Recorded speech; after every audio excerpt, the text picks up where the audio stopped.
Thank you, Mr. Chair, and thanks to all our witnesses. Chair Benham, I wanted to ask if you could complete the answer that I think you were trying to provide to Ms. Garcia. I'd just like to understand how you believe we could make this bill better in markup. Across the board? Yes. Yeah, thanks, Congressman. I do think that, I say this in my statement, one, and I'll always start with this, funding for the agencies is key. I do think the DeFi area, this was a really challenging area when I was chair of the CFTC, where you have to balance between a centralized exchange that has clear sort of direct regulatory oversight versus DeFi, and what really DeFi stands for. We had a number of enforcement cases around DeFi where there were serious legal questions about what authority an agency has, where there's a decentralized sort of group of participants and no central unit. As Chair Massett said, I think there's always, and I do think there's room for improvement in the AML KYC part that is so critical to this particular area. And I do think the mature blockchain, these are the areas that are very difficult, right? Because you have very unique issues in this particular space that are not representative or not present in any other space. And with respect to the SEC and the CFTC, the two agencies have struggled at times to define certain assets, whether it's swaps, futures 50 years ago, and then even some index-based products currently. So it will take time for jurisprudence to develop around the digital asset space, but with respect to an asset starting as a security where folks are raising capital and then it becoming mature and sort of flipping over to a commodity, as much as I do think the committee did a good job in framing that issue and figuring out how to make that transition, it's extremely difficult and it will take time. So those are the areas with respect to a committee markup that I would focus on over the next couple days or weeks to ensure that this bill is strengthened and improved.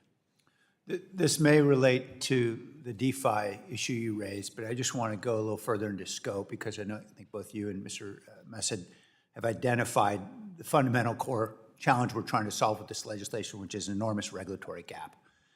And as I think about all the pump and dump schemes and the rug pulls that happen routinely in the space with regard to meme coins, with regard to NFTs, not going to be regulated by the CFTC under this proposed statute. I don't know, it's not clear in my mind who does regulate in that space. If it doesn't rise to the level of FinCEN in some kind of large criminal enterprise, who regulates there? And shouldn't we be doing something in this bill to address that enormous gap? It's an extremely important question. I even recall, I think going back to when I was a commissioner in 2019 and 2020, thinking about the distinctions between a centralized exchange where you have a more currency or financial asset like product, Bitcoin, Ether, trading in a very traditional way where you have buyers and sellers in a typical order book.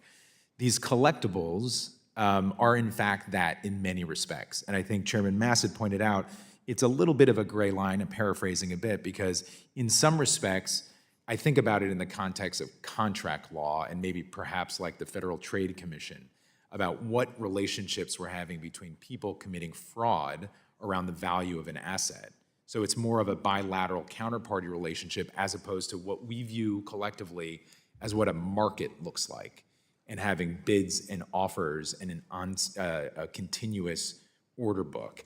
And I can't give you a perfect answer, but it is not unlike, and I will go here, the event contract space where I have been very vocal about where the line should be for the CFTC in terms of what it regulates. There are certain products that are historically very much accustomed to an order book and a marketplace, but because of technology and because of investor demand, we're seeing a whole new set of product type assets that people can trade in ways that are somewhat similar to an exchange, but distinct as well. And this is where I think it's going to be very difficult. And as much as I do think the commodity definition captures the largest tokens, it's going to capture well over 70 to 80% of the market, the largest tokens, which end up being about 5 or so.